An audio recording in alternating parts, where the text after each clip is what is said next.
شروع اللہ کے نام سے جو نہایت مہربان اور بہت رحم کرنے والا ہے اور بہتر جاننے والا ہے۔ اس زمین پر کچھ نام ایسے بھی ہوتے ہیں جو صرف نام نہیں رہتے، وہ صدا بن جاتے ہیں، درد کی صدا، رحمت کی صدا اور ٹوٹے ہوئے دلوں کی امید کی صدا۔ خواجہ غریب نواز رحمۃ اللہ علیہ وہ درویش جس نے تخت و تاج کے مقابل فقر کو کھڑا کر دیا اور سکھایا کہ اصل طاقت تلوار میں نہیں، دل کو جوڑنے میں ہے۔ جب زمانہ کمزوروں کو کچل رہا تھا، جب غریب صرف ایک بوجھ سمجھا جاتا تھا، تب اجمیر کی خاک سے ایک آواز اٹھی،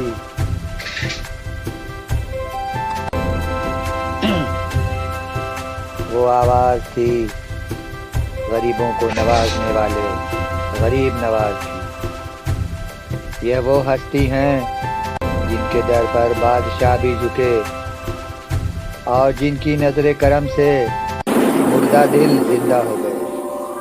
نہ کوئی جبر، نہ کوئی خوف، بس محبت، بس صبر اور بس اللہ پر کامل یقین۔ آج بھی ہزاروں میل دور سے آنے والے جب اجمیر کی اس گلی میں قدم رکھتے ہیں تو دل گواہی دیتا ہے کہ یہ صرف ایک مزار نہیں، یہ رب کی رحمت کا دروازہ ہے۔ آئیے آج اس بیان میں ہم خواجہ غریب نواز رحمۃ اللہ علیہ کی اس زندگی کو محسوس کریں جس نے نفرت کے اندھیروں میں محبت کا چراغ جلایا۔ وہ مقدس گھڑی جب آپ دار الخیر اجمیر شریف میں رونق افروز ہوئے، وہ تھی 10 محرم الحرام 561 ہجری۔ اجمیر شریف میں سب سے پہلے جس شخص نے خواجہ غریب نواز رحمۃ اللہ علیہ کے ساتھ عقیدت کا اظہار کیا، وہ تھے میر سید حسن خنگ سوار تھے۔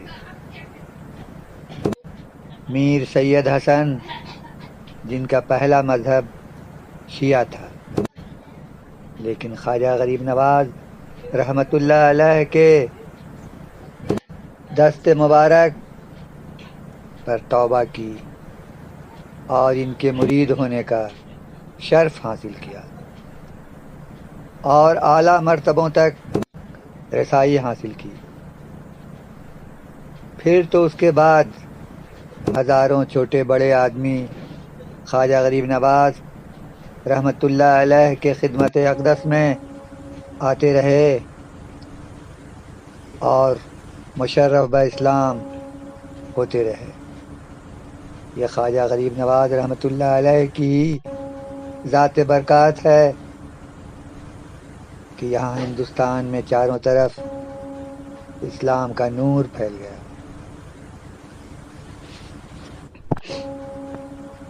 صوفیانہ روایت میں یہ تحریر ہے کہ جس رات حضرت خواجہ معین الدین حسن چشتی رحمۃ اللہ علیہ کا اس جہاں سے وصال ہوا، وہ عشاء کی نماز کے بعد خواجہ غریب نواز رحمۃ اللہ علیہ نے اپنے حجرے خاص کا دروازہ بند کر لیا تھا اور اپنے خاص مریدوں کو یہ فرما دیا تھا کہ کسی کو حجرے کے اندر آنے جانے نہیں دیا جائے۔ تو ان کے مرید اور ان کے اصحاب نے ان کے حکم کی تعمیل کی اور وہ لوگ دروازے تک ہی محدود رہے۔ انہیں ساری رات ایسا محسوس ہوا جیسے کوئی اپنے پیر زمین پر پٹک رہا ہو۔ لوگوں کے ذہن میں آیا کہ حضرت خواجہ غریب نواز رحمۃ اللہ علیہ وجد کی حالت میں، رات کے آخری پہر میں وہ وجد کی حالت اور پاؤں پٹکنے کی آواز آنا بند ہو گیا۔ جب صبح کے نماز کا وقت آیا تو لوگوں نے دروازہ کھٹکھٹایا، بہت زیادہ آواز دی، دروازہ کھٹکھٹایا، مگر اندر سے کچھ بھی جواب نہیں آیا۔ مجبور ہو کر لوگوں نے دروازہ کھول دیا تو دیکھا خواجہ غریب نواز رحمۃ اللہ علیہ پردہ فرما چکے ہیں۔ انا للہ و انا الیہ راجعون۔ اسی رات ہزارہ اولیاء اللہ نے خواب میں دیکھا کہ شاہ رسالت علیہ الصلاۃ والتحیات فرماتے ہیں کہ ہم آسمان بالا سے زمین پر اللہ کے محبوب معین الدین کے استقبال کے لیے آئے ہیں۔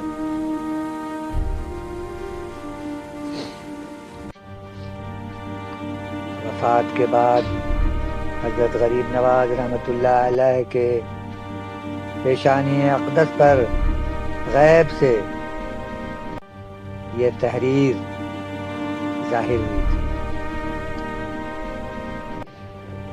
حبیب اللہ ماتا فی حب اللہ۔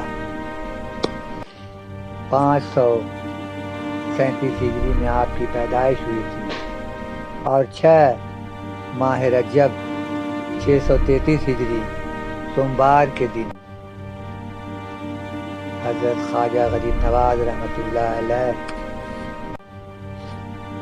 اپنے وصال فرمایا۔ آپ کا وصال مبارک سلطان شہاب الدین التمش کے دور حکومت میں ہوا تھا۔ اجمیر شریف میں آپ کا روضہ زیارت گاہ ہر خاص و عام کے لیے کھلا ہوا تھا۔ پہلے یہ معمولی اینٹ سے بنایا گیا تھا،